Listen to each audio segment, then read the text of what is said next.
갈라디아서 2장 20절 말씀을 함께 합독하시겠습니다. 내가 그리스도와 함께 십자가에 못 박혔나니 그런즉 이제는 내가 사는 것이 아니요 오직 내 안에 그리스도께서 사시는 것이라. 이제 내가 육체 가운데 사는 것은 나를 사랑하사 나를 위하여 자기 자신을 버리신 하나님의 아들을 믿는 믿음 안에서 사는 것이라. 아멘. 오늘부터 이제 렘넌트 대회가 시작되어집니다. 오늘 7시부터 개막식이 진행되어집니다. 6시 반부터 찬양이 시작되어지고 7시부터 렘넌트 대회가 시작되어지는데, 이번 렘넌트 대회와 또 이번 여름을 통해서 우리 후대들에게 전달되어져야 될 것이 있다면 바로 정확한 언약을 전달하는 것이죠. 틀린 언약을 붙잡으면 결국에는 육신적으로 아무리 성공하고 또 아무리 갖추었다 할지라도 결국에는 파멸에 이르게 되어집니다. 하지만 정확한 언약을 가진다면 세계를 변화시키는 그러한 축복을 누리게 되어지죠. 그래서 정말 우리 후대들에게 이번 여름을 통해서 정확한 언약이 전달되어지고 그 언약을 붙잡았을 때 하나님이 하시는 일들을 우리 후대들이 보는 그러한 시간이 되어질 수 있도록 우리가 함께 기도하며 인도받아야 되겠습니다. 오늘 제목은 구원받은 자의 증거와 특징과 능력입니다.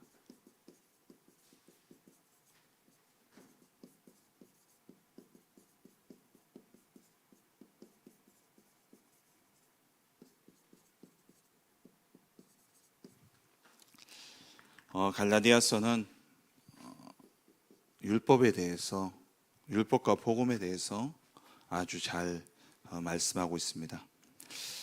이 갈라디아 교회는 복음을 받았음에도 불구하고 1장 6절에 보면은 속히 떠나 다른 복음을 따랐다라고 되어 있어요. 이 당시에 세워졌던 교회들은 그 교회의 구성원들이 두 가지 부류의 구성원들이었죠.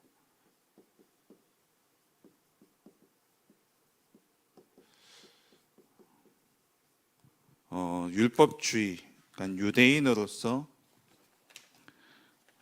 기독교를 믿은 유대 기독교인들 있었고, 그리고 이방인으로서 기독교를 믿은 헬라 기독교인들이 있었습니다. 교회 안에서 늘 이 두 가지가 부딪혔어요.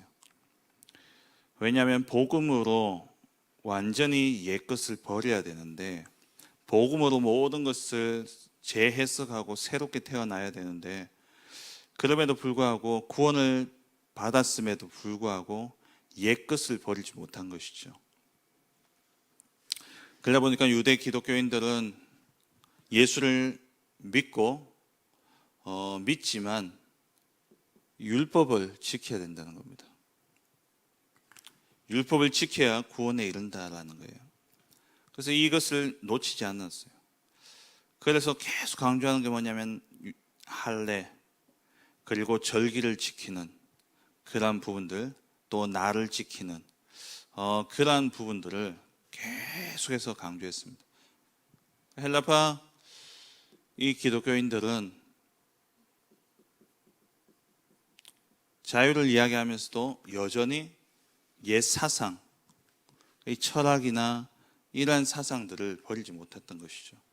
이 두 가지의 다툼과 갈등이 계속되어졌습니다. 그런 가운데 이 갈라디아 교회는 보니까 위에 있는 이 사람들이 좀 강했던 것 같아요. 그래서 율법에 대해서 많이 강조를 하고 있는 것이죠. 그래서 복음을 받았음에도 불구하고 1장 6절에 너희가 속히 떠나 다른 복음을 따르는 것을 내가 이상히 여긴다라고 이야기하고 있죠. 그러면서 바울이 1장 8절에는 내가 전한 복음 외에는 다른 것을 말하는 것은, 다른 복음을 말한다면 저주를 받을지어다. 그래서 여기서 이야기하는 다른 복음은 곧 율법주의를 이야기하는 겁니다.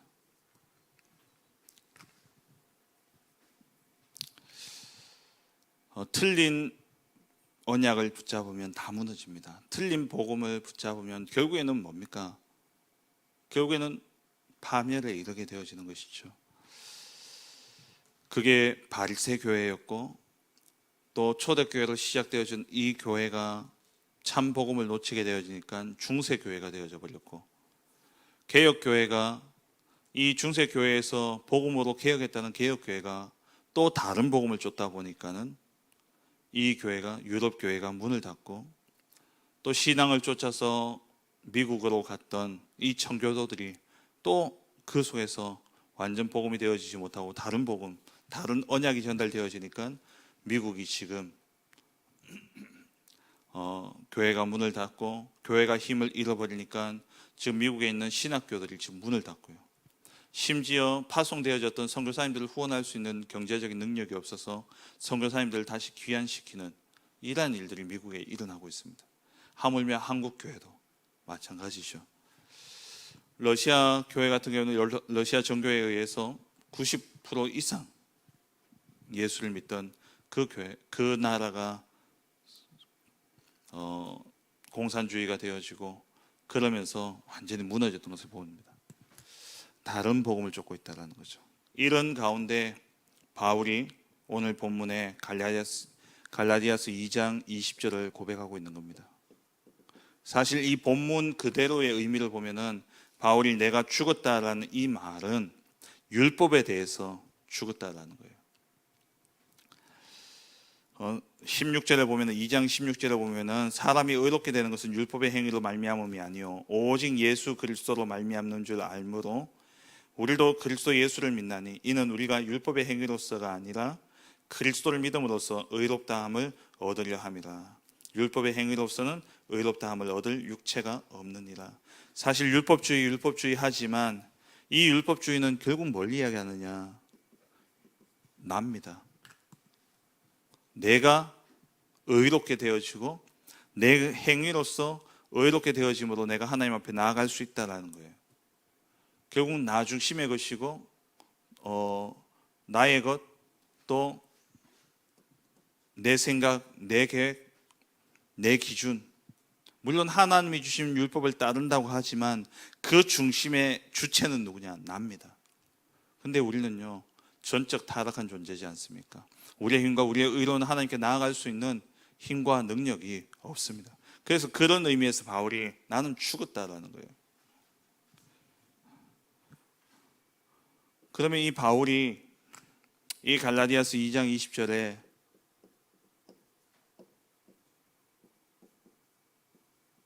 나는 그리스도와 함께 죽었다라고 이야기하는데, 이 말은 무슨 말이냐? 이렇게 고백할 수 있었던 이유는 그리스도를 바르게 알았다는 거죠.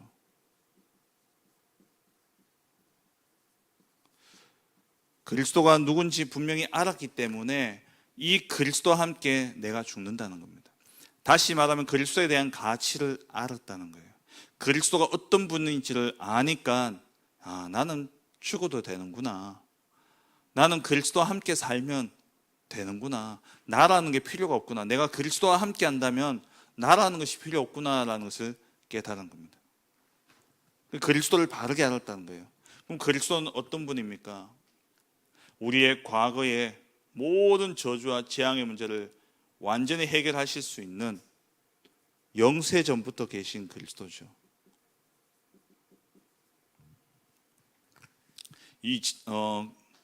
그리스도가 이 바울 당시로 친다면 한 20년, 30년 전에 나타난 그리스도가 아니라 하나님이 영세 전부터 준비하신 그리스도라는 거예요. 이 그리스도가 성육신 하셔서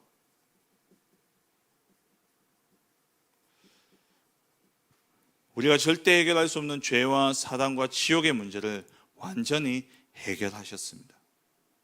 인간으로 오셔서, 죄 없는 그분이 인간으로 오셔서 우리의 모든 근본 문제를 해결하시고, 그리고 부활하셔서 중요한 것은 지금 함께 하신다는 겁니다. 그래서 지금 내가 예수 그 이름으로 기도하게 될 때에 시공간을 초월하여서 그리스도가 역사하시는 겁니다. 예수님이 부활하셔서 물론 그 몸은 부활하신 그 몸은 하늘나라로 갔지만 우리에게 또 다른 보혜사 성령을 보내주셔서 예수 그 이름으로 기도하게 될 때에 우리에게 다 주신다 이야기하셨어요. 내 이름으로 지금까지 아무것도 구하지 아니하였으나 구하라 그리하면 받으리니 너희 기쁨이 충만하리라. 우리가 정말 예수 그리스도 그 이름으로 기도하게 될 때에 또 다른 보혜사인 성령께서 우리 가운데 역사하셔서 우리의 모든 기도에 응답하시는 겁니다. 지금 부활하셔서 나와 함께 하시는 거예요. 그래서 우리는 죽어도 된다는 겁니다.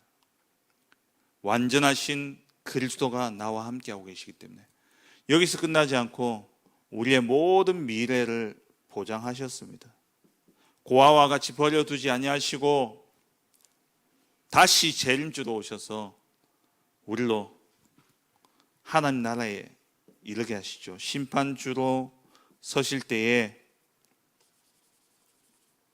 우리의 모든 죄 문제 그리스도로 해결받았음을 우리를 위해 변호하시면서 우리의 심판에 이르지 않게 그러면서 하나님 나라에 이르게 하시는 겁니다. 이 완전한 그리스도가 우리에게 주어졌기 때문에 나는 그리스도와 함께 죽겠다는 거예요. 이 완전한 그리스도, 이 그리스도를 바르게 아니까 바울은 이제 주인을 바꾼 거죠. 내가 그리스도와 함께 십자가에 못 박혔나니 그런즉 이제는 내가 사는 것이 아니요 내 안에 계신 그리스도께서 사는 것이다. 이 그리스도를 믿는 그 믿음 안에서 나는 사는 것이다. 이 말은 그리스도를 바르게 알았다는 말이고 이 그리스도가 이런 분이기 때문에 내가 주인 되어지지 않고 이제 그리스도가 주인 되어 살겠다는 겁니다.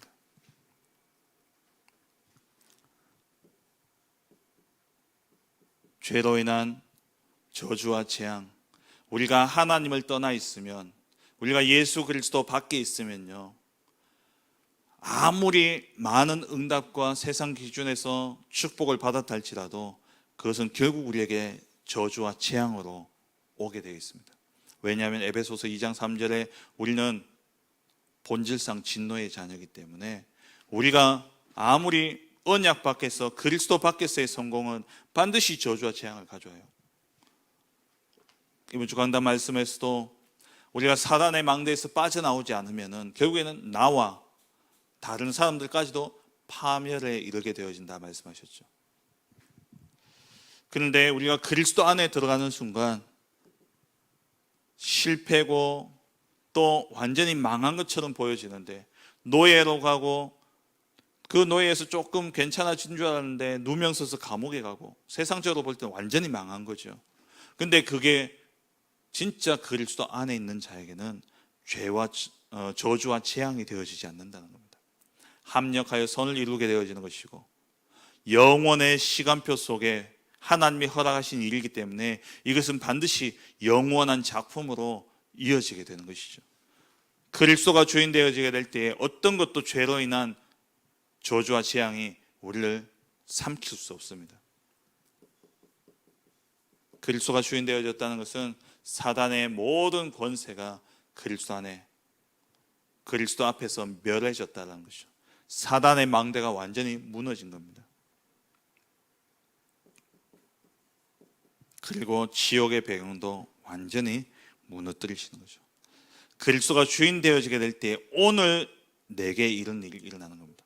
물론 우리의 신분은 더 이상 여기에 영향받지 않는 하나님의 자녀로서 구원받았지만 바울이 고백하는 것처럼 이 육신이 남아있다 보니까 마음으로는 하나님의 법을 따르고자 하지만 육신이 약해가지고 이 죄의 법을 따르게 되어지고 그래서 지옥에는 가지 않지만 이 영향을 받고 살아가는 거예요.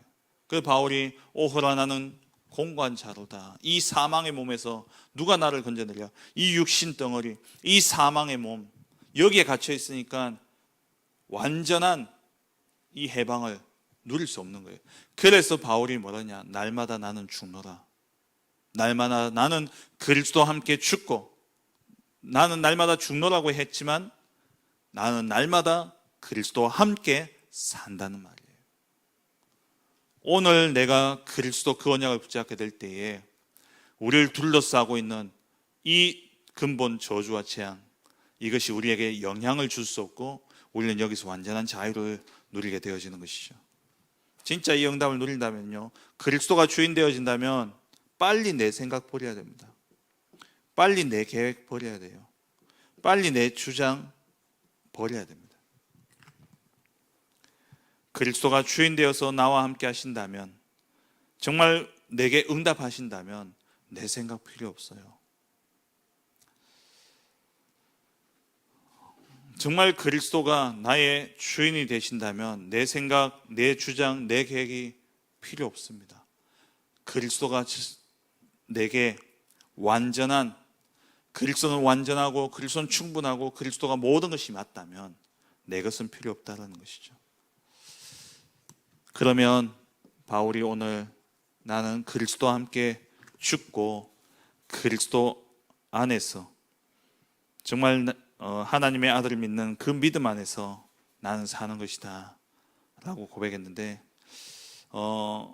주인이 바뀌었다는 이 말은 무슨 말이냐? 첫째로 운명이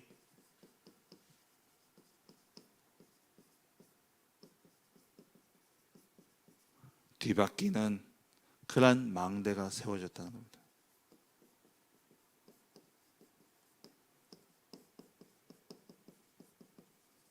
주인 바꾸라는 것은 우리의 운명을 뒤바꾸는 그러한 망대를 세우라는 겁니다. 우리가 그리스도가 주인 되어지게 될 때에 사단이 만들어 놓은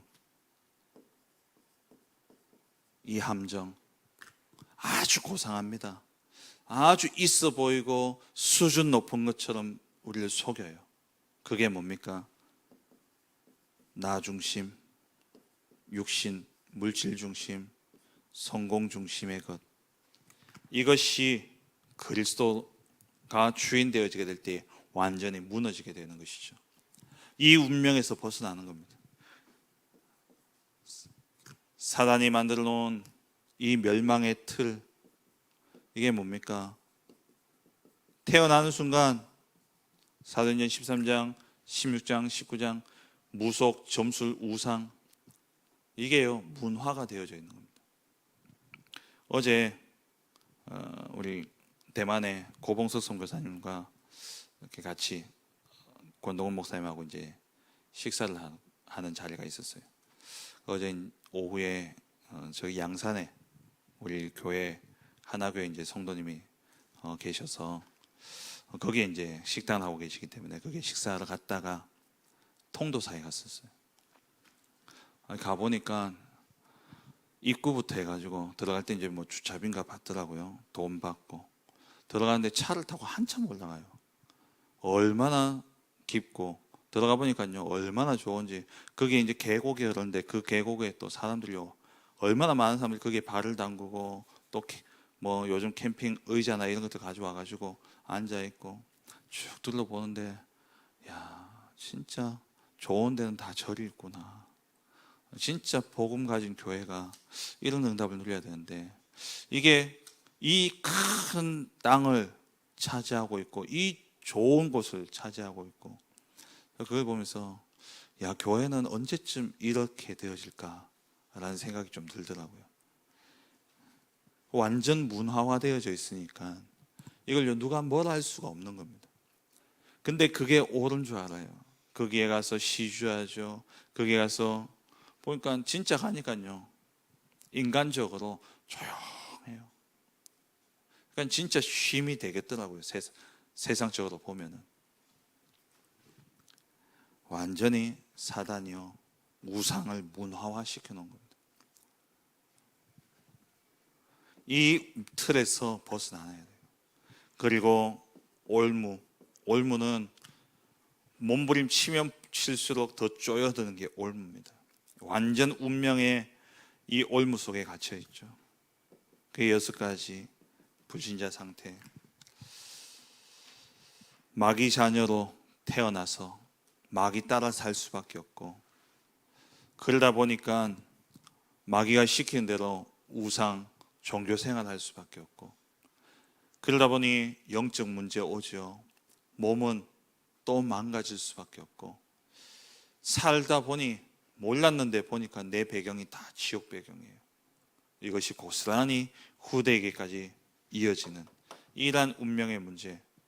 그래서 우리가 그리스도 안에 죽었다라는 것은, 곧 주인을 바꾼다는 것은 이 운명이 뒤바뀌는 그 망대를 세우고 세웠다라는 겁니다. 우리가 신분적으로는 빠져나왔지만 체질적으로는요, 아직 이 속에 있는 거예요. 그러다 보니까 예수 믿는다고 하면서도 은연중에 전통과 우리나라의 문화, 그런 것들이 은연중에 머리에 남아 있는 겁니다. 그러니까 예수 믿으면서도, 교회 다닌다고 하면서도 점치러 다니고, 또 무속의 배경의 이야기들을요 더 귀를 기울일 수밖에 없는 것이죠. 우리가 그리스도 안에 죽고 그리스도 함께 살았다는 것은, 두 번째로 주인이 바뀌었다는 것은 완전히 치유되어지는 이 망대를 세우라는 겁니다. 지구상에 일어나고 있는 영적 문제 얼마나 심각합니까? 뿐만 아니라 가정과 가문, 국가의 영적 문제가 있죠. 국가의 그 민족성, 전통, 그게 결국에는 뭘로 이어지느냐? 영적 문제로 이어집니다. 뿐만 아니라 개인의 영적 문제, 운명뿐만 아니라 절대 고칠 수 없는 이 영적 문제를 치유받아야 됩니다.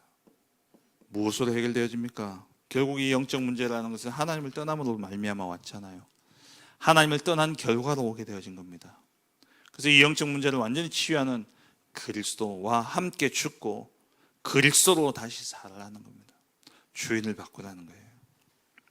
그리고 주인이 바뀌었다는 말은 세 번째로 하나님의 능력이 나의 망대가 되는 겁니다. 잠언 18장 10절 말씀처럼 여호와는 나의 견고한 망대라, 의인은 그리로 가서 쉼을 얻는다 그랬죠. 그리스도가 우리의 주인이 되어진다는 것은 곧 하나님의 능력이 나의 망대가 되어지는 겁니다. 성삼위 하나님이 내게 임하고 내게 역사하고요. 그리고 이 하나님이 내게 역사하신다는 것은 곧 보호자의 능력으로 나에게 역사하신다는 말이죠.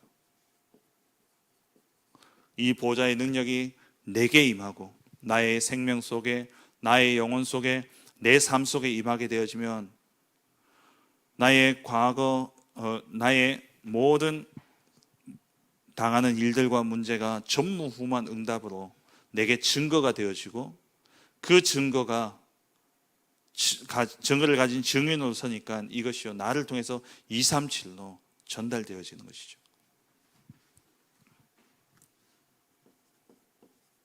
그러면 과거, 현재, 미래 3시대 살리는 응답이 임하게 되어지는 것이죠. 우리의 힘으로는 과거 끝낼 수 없습니다. 우리의 힘으로는 미래 바꿀 수 없습니다. 하지만 오늘 내가 그리스도로 죽고 그리스도와 함께 살게 될 때에 나의 과거, 현재, 미래가 다 살게 되어지는 것이죠. 진짜 내가 그리스도와 함께 죽고 그리스도와 함께 산다, 주인을 바꾼다는 거예요. 그 말은, 다시 말하면 내 생각, 내 기준, 내 계획, 내 주장 다 내려놓는 겁니다. 다 내려놓고 하나님의 주권을 인정하고 하나님이 영원의 시간표 속에서 나의 모든 삶을 인도하고 계신다는 사실을 믿게 될 때에 우리의 모든 삶은 운명에서 벗어나고 결국 영적 문제, 내 마음대로 하려고 하고 내 뜻대로 하려고 하니까 계속 부딪히고 문제 일어날 수밖에 없죠. 이러한 영적 문제가 치유되어지고, 그리고 내 힘과 내 능력이 아닌 하나님의 능력이 나의 망대가 되어지는 것입니다. 그래서 결론적으로 우리가 가져야 될 세 가지가 있는데요. 믿음으로 사단의 망대를 무너뜨려야 됩니다. 다른 방법이 없습니다. 그리고 우리 렘넌트들이, 또 우리 성도님들이 하나님이 주신 나의 것, 나의 현장을 찾아야 돼요. 그리고 세 번째, 우리의 모든 업이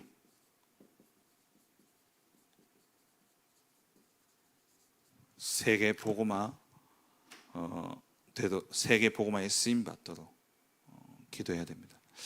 하나님이 우리를 부르셔서 죄와 저주와 재앙의 문제 가운데 완전히 해방시키시고 우리를 부르신 것은 이번 주 말씀하셨죠. 파수꾼으로 세우기 위함입니다.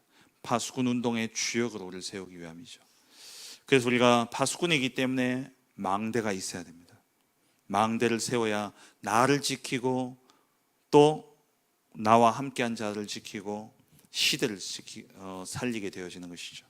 그래서 믿음으로 사단의 모든 망대를 무너뜨릴 때에 그 속에서 하나님 주신 것을 찾고 그것을 가지고 우리는 세계 복음화 하는 것입니다. 오늘 이 한 날 정말 그리스도 영세전부터 계셨고 우리를 구원하시기 위해서 성육신하시고 구원하시고 떠나버리고 끝난 것이 아니라 지금 부활하셔서 나와 함께 하시며 재림의 그날까지 우리를 인도하시는 그 그리스도를 믿는 믿음 속에서 나는 죽고 내 안에 계신 그리스도께서 삶으로 말미암아 운명이 뒤바뀌어지고 내가 절대 해결할 수 없는 영적 문제가 치유되어지고 그리고 내 힘과 내 능력이 아닌 하나님의 능력으로 살아감으로 말미암아 진짜 세계 복음화하는 그러한 증인으로서는 복된 한 날 되시기를 주의 이름으로 축원합니다.